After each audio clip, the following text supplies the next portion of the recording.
Olukungaana olw'omulundi ogw'e16 olwaba Sipiika ba Palamenti mawanga agaaliko amatwale ga Bungereza luguddwa mu butongole olunaku olwaliwo mu kibuga Abuja ekya Nigeria. Ekigendererwa ekikulu kwe kutumbula enkola y'emirimu gy'abasipiika naddala okukubiriza entuula za Palamenti nga tebeekubiira mu mawanga nga Uganda agalimu ebibiina by'obufuzi eby'enjawulo. Uganda ekiikiriddwa omukubiriza wa Palamenti Rebecca Kadaga.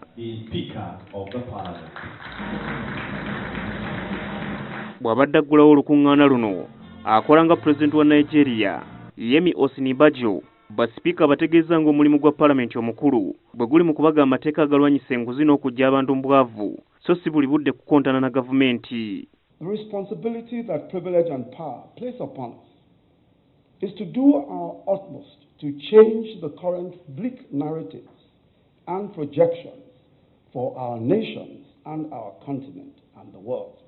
Kyokka Kadaga tutegeeza nga wabaddewo okulinya mu ngeri Palamenti ya Uganda gy'ekolamu emirimu naddala bwe kituuka ku nsonga ez'okulwanyisa obukenuzi n'okutuusa ensonga eziruma abantu. Simenya Palamenti y'ekumi kubanga mu session esooka yokka akakiiko kaffe aka local government accounts kasobodde okunyigiriza local government zaali zibuziza ssente okuzikomyawo.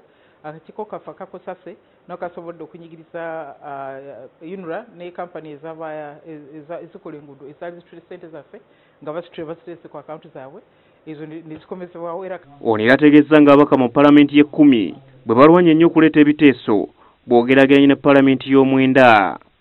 Kubanga mu session eno esooka ku mwaka ogusooka gwokka twakafuna ebiteeso nga mukaaga ebyokola amateeka private members bills nga kiraga nti abakiise bajjumbidde nnyo bwe balaba awali eddibu basobole okuteekawo etteeka erikola ku nsonga eyo.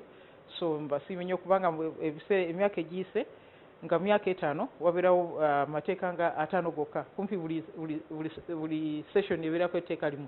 Ensonga endala ezinokoddwayo be basipiika okuteeka omulaka ku mbalirira y'ebyobulimi okwesigamya ebyenfuna by'amawanga agasinga obungi mu Africa. Mu mbalirira y'ebyensimbi ey'omwaka gwa2017-2018 obukadde obuli eyo mu 8 bwe bwateekebwa mu byobulimi. Okuteeka amaanyi mu nteeka z'abalimi okubawa ebyetaagisa okubafunira ebyetaagisa basobole bennyini okulima omuceere ogwo. So kintu kirungi nnyo kubanga kati ssente tezeetaaga genda bweru ziri muno okukola mirimu gy'abantu ba Nigeria. Ezimu ku nsonga endala ezigenda okubaganyizibwako ebirowoozo basipiika abali mu lukungaana wano mu Abuja y'engeri gye bayinza okweyambisamu tekinologiya okutumbula emirimu gya Palamenti wamu n'okukendeeza ensimbi ezikozesebwa nga bakola emirimu gino.